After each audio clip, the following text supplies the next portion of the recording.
haven't peed already, you probably should. 5 minutes. 5 minutes, everyone. 5 minutes. 5 minutes, everyone. 5 minutes. Okay. Okay. Okay. Here we go. Let's get in here. We're crammed in here tonight, boy. Michael. Should we shush it a little bit? It's got a little bit of a door frame action there. Maybe easier said than done. Got a little bit of a mind of its own. Okay. Well, Better? that's. I think it's fine for tonight. Let's see. It's either this or that because I think it needs to go that way, but we don't have to mess with it too much. There you are. Hello. There's Karen. All right, everybody. Betsy and Maureen. Hello. Hello. Everybody gather around. I was not ignoring you, Maureen. I was building my magic circle. OMG, Hope! What are you doing here? I'm so excited! Oh, you guys, this is so fun. So Hope is amazing. I'm not going to embarrass you, Hope, but I have a special shout out for you in a post-show scheduled post. Oh, this made my night. I hope you're doing well. Sign in over here. Sign We got the sign in. Yeah, I got the sign We in. got thing. We're ready to roll. Yeah, we are ready. I gotta get a little sip of water. Everybody- Playwrights in the house. Hey, this all is right. gonna be so fun, y'all. Nick There's and Nick and Aileen. Aileen. Oh, Mary Mary Dennison. Everybody make sure you have a tasty beverage for this evening. It's very important. Are you feeling nervous? No, I think it's a celebratory evening, and this is fun. This is great. It is. Oh, thanks, Mom. Love the hair. Thanks. Yes, yes, yes. I was working in the yard, so it's a little natural tonight, but that's okay. We got 2-minute call. 2 minutes is the call, folks. 2 minutes. If you haven't acquired a tasty beverage, please do so. 2 minutes, folks. 2 minutes. 2 minutes. That's your 2-minute Okay. call, everybody. Thank you, Miss Janine. It was time, and we have a good friend who is a fantastic stylist, James, who's probably watching That's too. right. And he's very careful. He does the whole wipe down. We were both in masks the whole time, so I felt like I was in totally good hands. Stephanie's here in New York City. Hi, Steph. Another costume designer in the Right. house. Jamie B. Kim, Griffin. another costumer in the house. Man, this is the night of all the costumers coming. And look, my hair is kind of... Sorry, James. I'm not representing you very well. It was a busy day. Hi, It Pam. was a busy day. Lots went on today. Yeah. It was so crazy. It was good, though. It was good. So we're just going to wait until the 9 o'clock call, and then we'll get right to Here's business. something for you to chew on. Uh-oh. I sent an email this morning, and I realized after I sent it that damn autocorrect, instead of signing my name Brendan, It was Brenda? worse. I mean, take a guess. Take a guess what it did. It started with B-R-E. It wasn't bad, but it was B-R-E. I don't know. And then it went into Crazy World. And I sent an email this morning signed Breadbasket. Breadbasket. Breadbasket. That's How the heck do you get crazy. Breadbasket on Brendan? I don't know. So anyway, if you get an email from Breadbasket, Is somebody on our me. list today? I don't know, it could be. Hey, Audrey. Audrey's a fantastic playwright from Washington, D.C. We got a modern dancer in the house, Elise. All the artists are here tonight, y'all. So fun. Okay, it's time. It is time. Ladies and gentlemen, could I have places, please? Places, please. For the top of the show, places, please. Places, please. Thank you, Places. Thank you very much, Janine. Stand by, please. House to half. Go. Lights. Go. Sound. Go. Okay. Here we are. Hello, ladies and gentlemen, and welcome back to Tiny Theater. Thank you for joining us. Before we start tonight, folks, let's get all of those irritating distractions out of the way, shall we? Let's. Take a moment to silence your cell phone, spouse, children, and pets while you're at it. Unwrap those candy wrappers, open those chips, and pop that corn. Now, give yourself a break. Crack open a tasty beverage. Sit back, enjoy our next performance. Rachel and Brendan, take it away. Rachel and Brendan, take it away. Woo. Take it away. Okay, she Thank says, you. thank you so much, Janine. Janine. So if you've never joined us before, that's our remote stage manager, Janine, because we're keeping it professional here in the Tiny Theater. Thank you, Right, Janine. Janine. And she's welcoming you all to...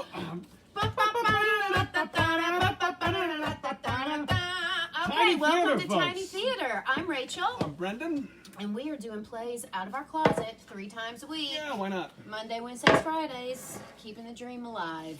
Yes. Okay, so do we have any announcements or A few little thank announcements yous? before we jump in and I get that mosquito out of here. Oh, good. Just a reminder that on Friday at 3:30, Florida Repertory Theater will present another episode of its Stage at Home series, which is a great opportunity. You can either check it out on their Facebook page, Florida Repertory Theater, or you can go to floridarep.org, their website, and on the homepage you'll see where you can register to be part of the Zoom audience. Either way, it's always an exciting event, and this Friday they are talking with Rachel and several other artists who were involved with the world premiere production of Alabaster that we did at Florida By Rep. fantastic Audrey Cephaly. Audrey who was here. Cephaly. So that's fun. They're talking about several things. Sarah Morrissey, a dear friend of ours, who's one of the members of our acting ensemble, she did the artwork for the show. She which created contained, 70 original 70 pieces of art for this play. Crazy. Unbelievable. They were all fabulous. They were all fantastic. The play also featured a lot of, Rachel was covered head to toe in scars Yes. because the character had undergone a tragedy. And so it's all about how those prosthetics were made, applied, removed. That's a whole series in itself. It's a whole series. But, it's going to be fun talking about the special effects, makeup, and all that looked fantastic. So our costume designer, Charlene Gross, and the costume supervisor, Andrew Burns, will be there to talk about it as well. So we'll Woo-hoo. hope you join us at 3:30, Yeah. either on Facebook or on Zoom. Yeah, very good. We are not going to have a show on Friday night, y'all. We are celebrating Juneteenth with some great friends doing a virtual reading. We're attending a reading of our great friend Ethan Henry. He's doing The Meeting by Jeff Stetson, directed by Bill Cobb. And so we are taking the night off. Right. So we hope that you will celebrate Juneteenth in your own way during your Tiny Theater time. Is there any other announcements? I don't think so. I think we just plunge right in. Okay, I'm let's gonna just go right for I'm it. going to grab that little, Uh-oh. you know what, yeah. because Okay, we have a here we little go. prop tonight. Oh, okay. But, I'll Getting take this fancy over here. Woo! Okay. I think we just have to announce the to playwright. announce a new playwright debut. Ready? Okay, here we go. Playwright. Tonight's playwright is Ron Lagomarsino. Woo, woo, woo! Yes, we are so excited to do this play, Ron. Ron's here with us. Do you want to talk about Ron? Well, Ron, we came to know Ron. Well, it's interesting how Yeah. Ron came into our circles in two different ways. Which Yes, is kind it of is. interesting. So it started with you, So I did a little TV show recently that some of you guys know about called The Right Stuff. And the fantastic costume designer who is with us tonight, Hope Hannafin, she is incredible. And we started chatting theater because, people love to talk about theater, and she's a theater lover too. So we started chatting about Florida Rep and about all the great things happening at the Rep, and she introduced us to Ron because he's this incredible playwright, and she had a play that she thought we should read for our play lab, which many of you know about. So that led... Yeah. So Ron submitted a play called Jerome to Florida Repertory Theater as part of its 2020 Play Lab, which normally would have occurred in late April, early May this season, but had to be canceled. His was one of the plays picked to be read, so we're really excited about that. So here's the hope that Ron's play Jerome will be part of a future Play Lab. Depending on how scheduling works and what happens here, if the Florida Rep can start up again and be able to sort of rework its schedule in a way that we can have the Play Lab Festival, we certainly will do it. But we're awaiting those decisions, and hopefully we look forward to at some point introducing Florida Rep audiences to Ron's play Jerome, which is a terrific, remarkable play. Ron's also a director too. Ron does it all. He does a lot of fabulous stuff. You'll get information on Ron after Yep, there's a Tiny schedule Theater. post that tells you all about. Ron is quite the the prolific director, both in television, film, and in theater. So you'll learn so much more about Ron after the play. Yeah. Let's jump in.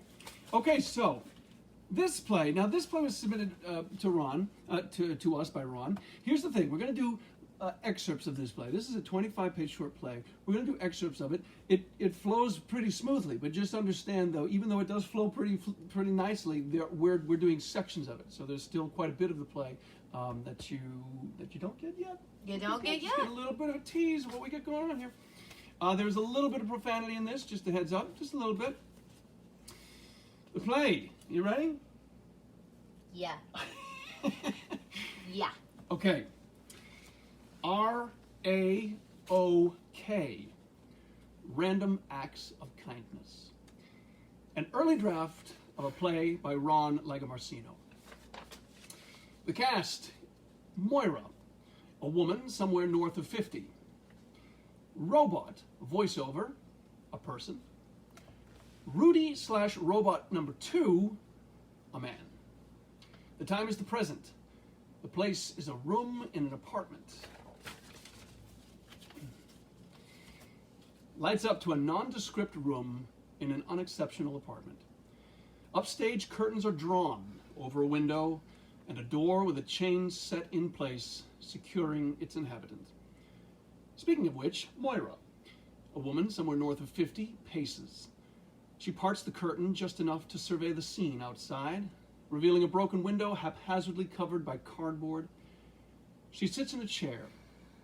Nearby, a rangy-looking plant rests on a metal pedestal. She observes the plant. I'm not a plant person. This is the only plant I have. Do you recognize it? Are there any plant people in the house, in the audience? Can I have a show of hands? Relax. I'm not going to drag you up here. There will be no gratuitous audience participation this evening. And there will be no big revelation about how I was abused as a child.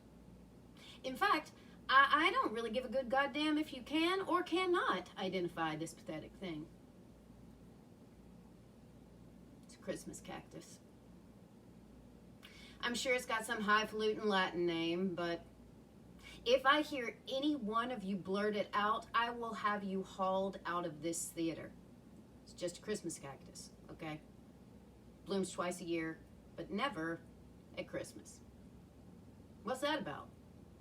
What does it mean? Am I doing something wrong? Too much water? Not enough water? Can't be too much fertilizer because I never bother. Who has time? Too much sun? Clearly that can't be the issue. Not enough sun. She addresses the plant. Tough. Suffer, you useless motherfucker. Sorry. I'm sorry. I promised I wouldn't take it out on you, and I have broken my promise. Once again. You didn't choose to live with me here in this sad little apartment. So I apologize. Mea culpa. She caresses the plant. There. It's all right. Mama's here, and she's gonna stay. Mama's here, and baby, she won't go away. It's so sad, it's funny. But like it or not, you've got me.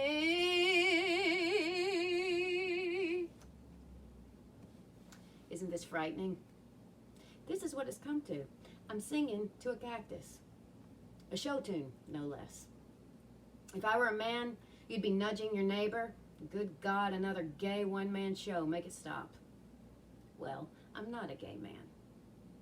And I'm not a lesbian. I'm not even transgendered. I thought about it for a hot minute, but I don't care to discuss it at this juncture. And if you have a problem with that, you can leave now and take your pretentious Latin translations with you. No, I'm just a Moira who happens to love musicals. It's a curse. But there's nothing I can do about it. It bloomed in March this year in honor of St. Patrick. The Ides of March, the March of Dimes. Why not? It was a gift from a close friend who was moving out of his house, moving to another state, and wanted his plants to have a good home. So I agreed to take the Christmas cactus. I no longer speak to that person. We are no longer friends. In fact, he defriended me. And I wasn't even on Facebook. I still am not on Facebook. I won't go there. But it was done on computer. The defriending via email. I won't go into the whys and wherefores, lest I succumb to unbridled bitterness and rage. I have anger management challenges. Well, at least that's what I've been told by any number of people. But that has changed. Not my anger. I still have that. Ah! That felt good. Like a drug. No, what has changed is the fact that I have eliminated people. Her phone rings. I'm not answering that. 99.9% of the time, it's a robocall or some supplicant selling me something I don't want or need. No one calls me anymore. I mean, to talk. Have a simple conversation. I have no friends. I used to. Lots of them. So-called friends. No more. She takes a big gulp of coffee. I should probably drink healthier beverages. Have you heard of kombucha? I've heard that's good for you. I went looking for it last week at Trader Joe's and immediately got sidetracked. They have so many unusual little treats that allure. I love that word. Allure. Sounds vaguely licentious. Allure. You can probably get arrested for saying it in Saudi Arabia, let alone being alluring, especially if you're a Moira. I think some of these princes like their little boy servants to be alluring, just a guess. I resisted the treats instead of opting for a couple bananas. Not organic because, am I wrong? It's unnecessary.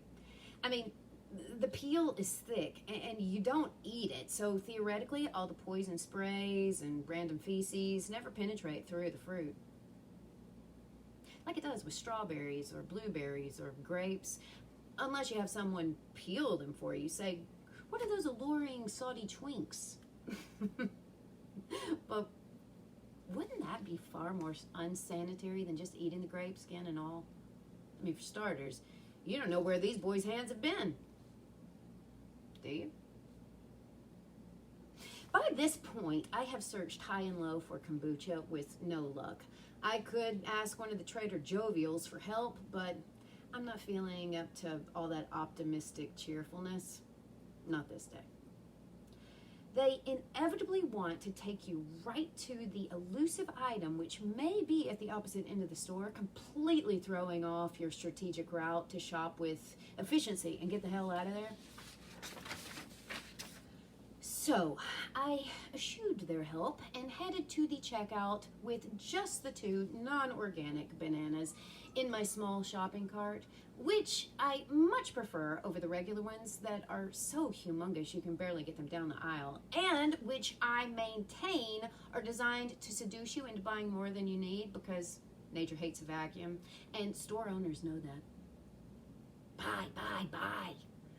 Fill up your Winnebago-sized cart. Go home and eat up. Gobble, gobble, gobble.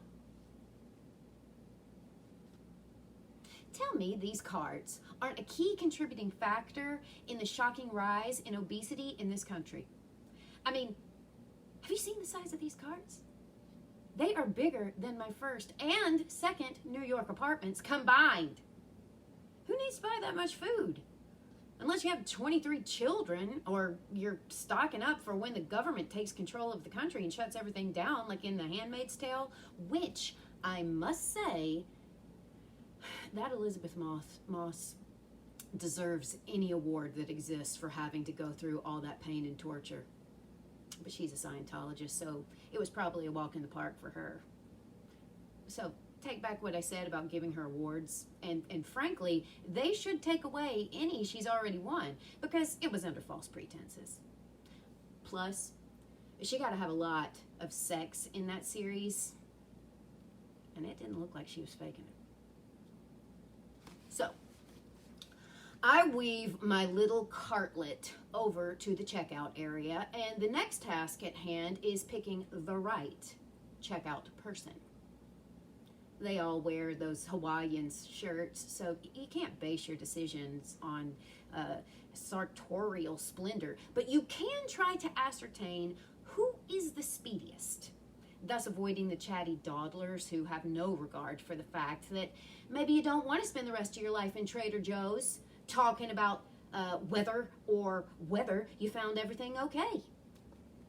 I always just say yes, because if you even hint that you couldn't find the kombucha, or God forbid, the hummus, they will detain you for several additional minutes, getting one of the jovials to fetch it for you. Speaking of hummus, have you noticed there are suddenly hundreds and hundreds of kinds of hummus now? When did that happen? Why is that necessary? Does the world really need mint chocolate chip hummus? Or salted caramel hummus? Okay, I made those two up. But when do we rise up and say, enough? Basta! That's Italian for enough. Basta! Much better, you know? Feel free to use it yourself. People usually get the point even if they have no idea what you're saying. Basta! Feels good. I feel good. She glances at the plant, still smiling. She knocks the plant off its stand and it crashes to the floor. Every so often, I trot out my Italian when the occasion warrants, and the English language isn't doing the trick. Plus, I'm of Italian heritage, so it's my way of honoring my ancestors. Basta! Sometimes I say it even when it isn't appropriate, because it feels good, and I deserve to feel good once in a blue moon for all the crap I put up with on a daily basis. But to be totally honest, I'm not really Italian. I'm Irish, well, mostly. Which was quite disappointing when I discovered the fact. I'm about 8% Italian, which hardly justifies spouting basta as much as I do. And I am 1% Taiwanese. What do I do with that information? My advice is to resist Ancestry.com. Alphabetize your books instead. I finally settle on this 20-something gal with a nose ring and close cropped hair with a bright purple man bun on top, kind of like Pebbles on the Flintstones. I'm dating myself. Fuck it, I'm old, so fuck you. I picked this chick because she is by far the fastest checker-outer I have ever witnessed in a lifetime of grocery runs. So, decision made. I veer my mini cart toward Goth Pebbles, and just as I'm about to pull in, this asshole with a boat-sized cart cuts me off and sails into her port, nearly running over my left foot in the process. Well, I wanted to say, excuse me, sir. I clearly had the right of way, and you had no business cutting me off and nearly crippling me, but I could clearly see I would get zero sympathy from this creature. He was one of those aging hipster Hollywood types with a red baseball cap and this disgusting, scruffy half-beard growth, which I'm sure he thought made him look with it, but in fact made him look like a homeless bum. Oh, God. Now I've offended another coalition. I guess I won't be running for city council anytime soon. So this freak with the big cart had those pretentious and annoying wireless earbud thingies, which is a dead giveaway. He thinks he is so important and could get a call any minute from with an offer for a 3-picture deal at Netflix or Amazon, because Warner Brothers is too old school for this Neanderthal. So I let Bam Bam go first without incident. But then, careening past me, he slammed into the display of chocolate bars they have at every checkout stand, you know, where you are on your last shred of nerves after your harrowing experience shopping in this godforsaken hellhole. Your defenses are down. You're starving. And willpower has abandoned you in your hour of need. I start to look around for an alternate, faster checkout opportunity. But now another shopper with a mega cart has hemmed me in from behind, so regardless of another option, I was trapped. It was at this moment, perched as I was on the horns of a dilemma, that this jerk in front of me, you know, Bam Bam Hipster Man, turns to me and says, "Excuse me, ma'am. You only have a few items. Why don't you go in front of me?"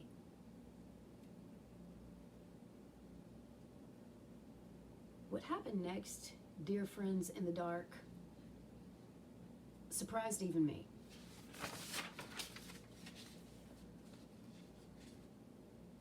I burst into tears. Not ladylike crying. It was full on ugly. I sobbed and heaved like I was going to die. I was completely caught by surprise.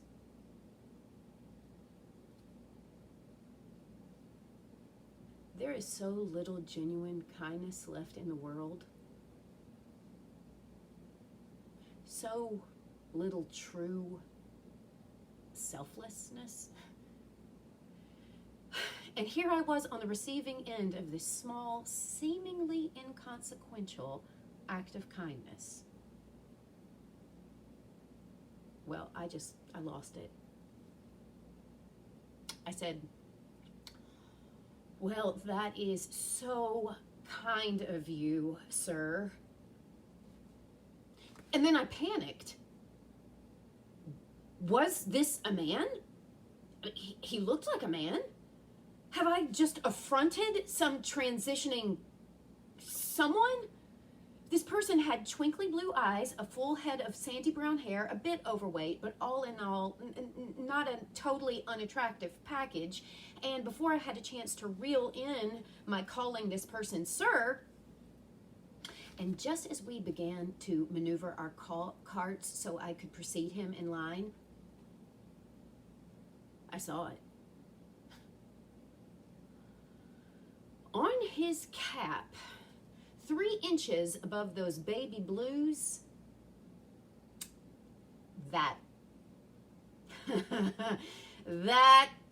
slogan, that 4-word exhortation, which to me seems unnecessary because this country is already great. Thank you very much. So Doorbell rings. Shh. Excuse me. She goes to the door. Reacting as though noise is coming from the audience, she holds out her hands in silencing gesture. She looks through the peephole. Finally, the coast is clear. She extracts a few bills from her wallet and opens the door just enough to hold out the money to the unseen person. Keep the change! She accepts a bag of groceries and closes the door again. She sets the bag down. She takes a bunch of bananas out and rips one free and begins to peel it. Where was I? Oh, yeah. I burst into tears and ran away. Away from Pebbles and Bam Bam and out of the store. And I will never set foot in Trader Joe's again. She takes a bite of the banana and eats in silence. The phone rings. These robocalls are out of control. I'm putting this on speakerphone so we can all suffer together.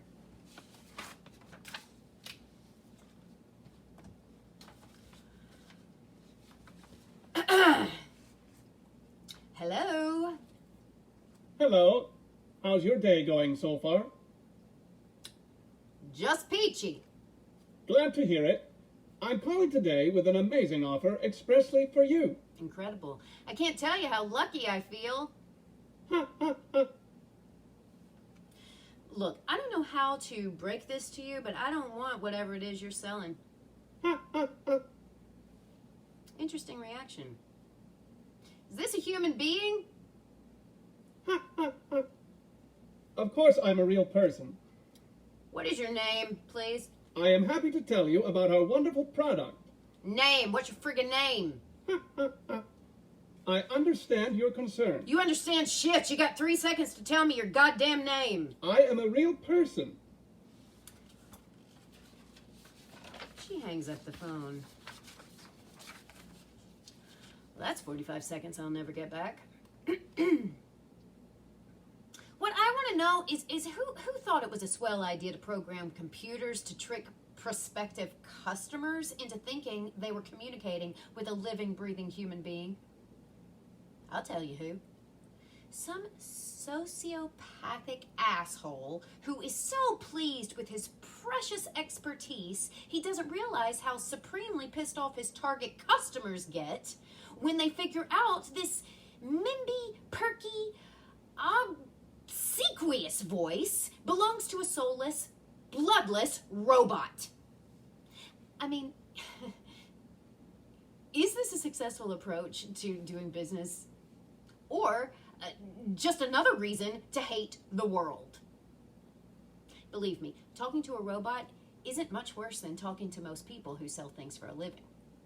But it's this creepy, smarty pants scheme of invading people's lives with another pitch to sell you something you don't need or want under any circumstances whatsoever that makes my blood boil. She tosses the phone to a corner and yanks her phone charger out of the wall socket. Don't get me wrong. I'm just as horrible as the next guy. Maybe I'm not as horrible as the robocall robot inventor / sociopath, but almost. I have no illusions. I'm human. Case closed.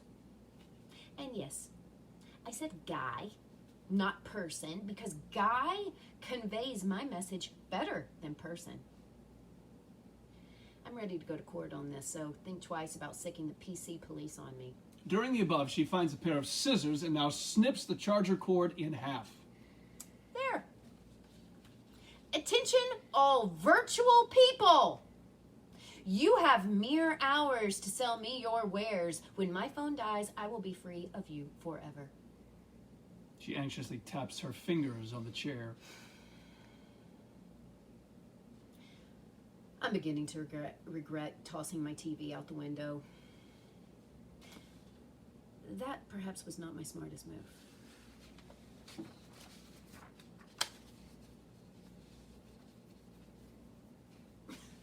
I'm so angry all the time. I didn't used to be. I was happy as a child. Well, that's a lie. I was anxious most of the time. And when I wasn't anxious, I was depressed. There were blurbs of happiness. But I don't want to recall them because it'll make me anxious and depressed to think about what I felt then and how I feel now. I know I'm not alone. Any angry, depressed, anxiety-filled people out there? If there are many hands that go up. Oh, wow. That makes me feel happy. Or if there are no hands or just a few. Oh, please. You're the most miserable looking crowd I've ever seen. All right for you. Keep it bottled up. Don't cry out loud. Keep it inside. Learn how to hide your... Let's face it. When's the last time you made it through a day without wanting to drive a rusty spike through somebody's skull? Everybody's angry these days. The phone rings from across the room. She crosses. Hello. Hello. How are you today, Moira? Who is this, please? I'm calling today with a special offer just for you. Well, lucky me. Yes. May I ask you a question? I am happy to answer your question. Are you human or a computerized voice? No. None of this crap. Answer the question. I'm a real person. Prove it. No, no more laughing. This is serious. I can assure you I am a real person. Great. What's your name? Rudy Bornstein. Rudy Bornstein. Rudy Bornstein. That is correct. You're Jewish? That is correct. Rudy Bornstein? That is my name. Were you programmed to say that? Don't be misogynist. All right. Rudy. May I call you Rudy? Of course. Just don't call me late for supper. Dear God, deliver me. If I may say so, you sound a little fatootzed, Moira. Very astute, Rudy. I am indeed a trifle fatootzed. Tell me how I can help you today, Moira. You want to help me? That is correct. Don't you want to sell me something I don't need? We'll get to that later. Huh. Let's focus on your needs first. What can I do for Oh you? my God, I don't know where to begin. Let's start at the very beginning. A very good place to start. What a lovely voice you have. No. You think so? You have the most beautiful voice I have ever heard. Well, now you're just bullshitting me, Rudy. I am, Moira. Your voice is just meh. Well, you don't have to be rude. Don't quit your day job, Moira. I don't believe this. We digress. What's on your mind now? Tell me how I can ease your pain. Okay, tell me why I should go on living. Oh, Moira. Look outside your window. Look at all the natural beauty and wonder of God's green earth. I live in Scranton. Oh, I'm sorry. What else? Look at the reflection of love in the eyes of your fellow man, woman, theys. I hate people. Oh, Present company excluded, although you're really starting to work my nerves. you're no day at the beach, Moira.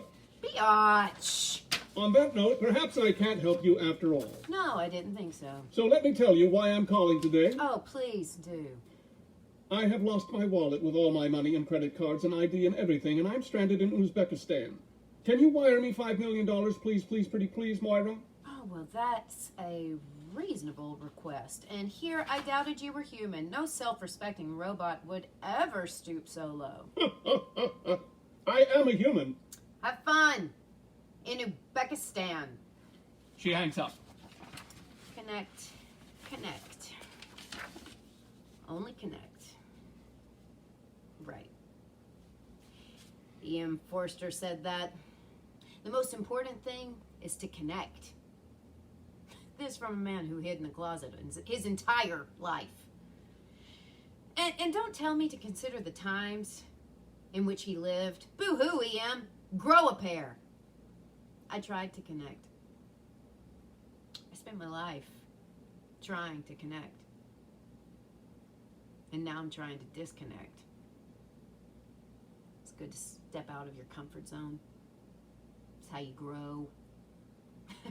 And now I choose to grow by shrinking. I'm shrinking my world. Simplicity, essence, just the facts, man. As the world grows more crowded, more tribal, more savage, I have chosen a path toward a pure existence by severing all ties with the outside world. Admittedly, my approach thus far has been decidedly half-baked. I should have been born 200 years ago. I probably would have been best friends with Jane Austen. I would have been a good character in one of her novels. Dithering about in my two-room house, knitting tea cozies, creating amusing theatricals for my homely sisters and widowed mama, waiting for Mr. Darcy to knock on the door. But look how we've evolved, you say. And to that, I offer up this rejoinder. Evolution is an illusion. The world hurtles forward, But alas, human nature changes not a whit. Have you noticed my speech patterns are changing, reverting to a time when intelligent, expressive discourse was revered? These linguistic flourishes may elicit accusatory cries of pretension, but to that I say, impossible. She strides over to the huge dictionary on a pedestal, flips through, searching. Pretentious. Attempting to impress by affecting greater importance, talent, culture than one actually possesses. I do possess all these qualities, so I therefore cannot be pretentious. I may not be stable, but I am a genius. That I can tell you. It's not just me. A lot of people are saying that. What a world. Do you want to know why my Christmas cactus friend dumped me? He said I wasn't there for him when he needed me most. I guess he forgot the time I took him to the emergency room when he severed the tip of his middle finger on a chef's knife. You know, the bird flipping, fuck you finger. He was chopping kale, so the not too distant past, when kale was king, the it veggie. Now it's cauliflower. God help us. What's next? Turnips? Hopefully I won't be around for the reign of the turnip. Or bok choy. What is the point of bok choy? Will somebody please tell me why God created bok choy? Another thing he could have fixed on that day of rest. So we're in a lift, and I'm pressing the tip of this former friend's finger to the rest of it, hoping they get reacquainted. My favorite jeans are covered in blood, and he is freaking out big time, and I stay with him for 10 hours until his finger is finally stitched together. The point is, I was there for him. He rattled off all these other times when, according to him, I was not. At the end of the day, it doesn't matter. From his perspective, I failed him repeatedly as a friend. And that's what matters in this world now, right? Perspective, not reality. Exit absolute truth. Enter fake news. A banana is now an apple. Or cauliflower, if you foodies prefer. She glances at the plant on the floor. I really wish I hadn't done that. Perhaps I'll have a pot delivered from a nursery. Where's my phone?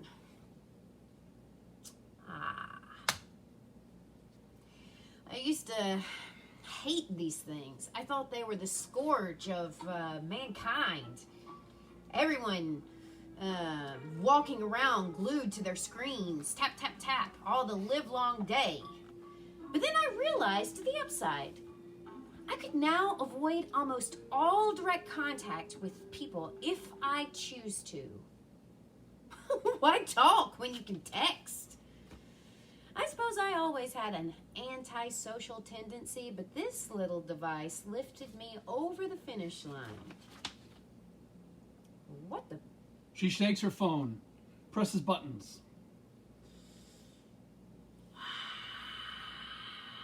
These are the times that try men's souls. Dead, completely dead. Good. Back to basics. She kneels and speaks to the cactus.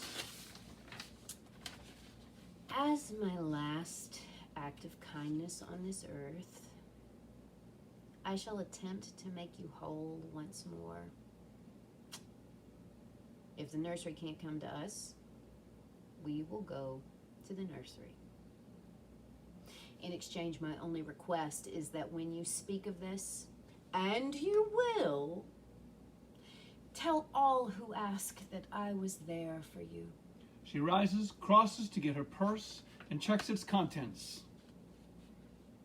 This isn't enough to buy you a pot worthy of you. Perhaps I'll rob a 7-Eleven along the way. She goes to open the door, hesitates, and turns back. I'm taking you with me, in case I don't make it back. She gets a cloth sack and carefully places the plant in it.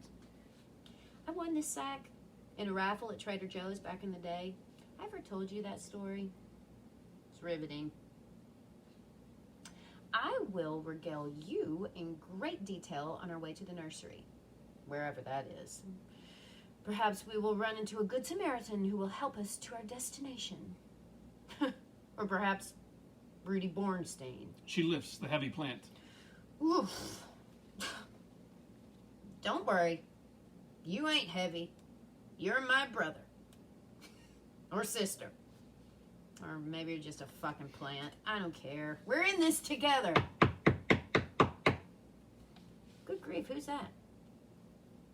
Have I ordered anything I've forgotten? Jiggers, the cops! Did my TV kill some passerby? She opens the door. A man in huge dark sunglasses and rather stylish outfit stands there. Moira? Rudy? May I come in? Oh my God, you exist? Ha ha ha ha! I don't believe this. How did you find me? Sweeping in. Have I reached the lady of the house? Here we go. You are qualified to receive a no-interest loan worth hundreds of thousands of dollars. Lucky me. And you came all this way to tell me this wonderful news in person. We value our customers. And here I thought you were a robot. Yes, of course I am a human. Can I pinch you, Rudy? You can always count on us in a pinch. Moira pinches her, Rudy. Rudy punches her in the gut. Ah! Moira falls to her knees. Jesus Christ! You can call me Rudy. No, I wasn't. Good Lord. That's all you're gonna That's get. all you're gonna get. The arrival of Rudy. That's all you're gonna all get. you're gonna get in this little piece. Hey, how about that live theater? Turning on the cell phone. That's why we have technicians in the theater, friends, who take care of these things for the actors so they don't go off by themselves. So, a reminder that this play by Ron Lagomarsino, this is a draft of his new play, and these were snippets that we sort of put together, pieced together. It flowed pretty smoothly, but the overall piece, there's about another half of the play left. Yeah. It covers all different things throughout the beginning and the middle, and then where Rudy enters. It's also worth noting that in his initial draft, Rudy could be Trudy, Trudy Bornstein, Yeah. woman. So this is very exciting to keep Ron on your radar. And as you say, the information will be on our post now. That's probably Yes. out now. So there's 2 posts that drop post-show. There's the post that gives you Ron's extensive bio, Yes. and a little bit about how we came to Ron, how the story came about, and then there's a second post that will direct you to his new play exchange page, so you can find out more about his work. There's some of his plays are there that you can see the synopsis of different plays of his. So thank you so much, Yeah. Ron, for playing with us. Yes, and we hope that depending on how things work, if Florida Repertory Theater season is able to get up and going, depending on how they're able to work the season, then perhaps we will have Ron down here in Fort Myers when we do a reading of his play Jerome, which was one of the plays selected for the 2020 Florida Rep Play Lab Festival that had to be canceled. So fingers crossed that we'll see him soon. And so here's a fun tidbit too. So we mentioned that Ron is also a director for regional theaters, off-Broadway, on-Broadway, and Ron actually directed the original Last Night at Ballyhoo, which we did a couple seasons ago at Florida Rep. Yes, yes. And he also directed the original Driving Miss Daisy, which is slated for Florida Rep season this upcoming year. So God willing, and equity and COVID make it all work, that'll be a part of Florida Rep season. So that's also a fun tie-in. Here's also our friend, Andrea Frankel, who is a great friend of mine, a TV and film actress, and she works with Ron on her very first TV show. Woohoo! So it's all kinds of fun connections. Now, if you are familiar with Tiny Theater, you know it's that time of night when we do a toast. That's right. Everybody, grab your tasty beverage. Tasty At the end of every Tiny Theater, we always raise our glass. We have been raising our glass over the last several weeks to people on the front lines of the pandemic, all of those folks who are helping in various capacities to keep the machine running, trying their best, working hard. However, considering what's coming up this weekend, Yes, we have a special toast we tonight thought tonight's for toast, all the papas. is for the fathers. So happy Father's Day All to the all the fathers. daddy-os out there. Yes, This one's for you. A special thanks to my dad, of course. I love you, pal. Whether they are with us, or they are with us in spirit, it's a cheers That's and a right. toast to fathers everywhere. Hear, hear. Hear, hear! Yay. We love all the daddies, and I love my dad. Here's to you. Yes, yes. Here's to the dads. So we hope you have a great weekend. We will not see you until Monday. This is a long break. Yeah, we'll see you because Monday. Friday, then we're going to be off So- for Juneteenth. Yeah, and we have a special post coming out probably on Thursday tomorrow that is a bunch of recommendations of different theater activities around the country that you can do virtually for Juneteenth. Yes. yes, So yes. take it easy, cheesies, and remember, stay healthy, stay safe, stay home, Okay. and watch Tiny Theater. Thanks we love again, you Ron. guys. Thank you so much, Ron, and thank you, Hope, for the introduction. Woohoo! Bye-bye. Off we go. Be safe, be well.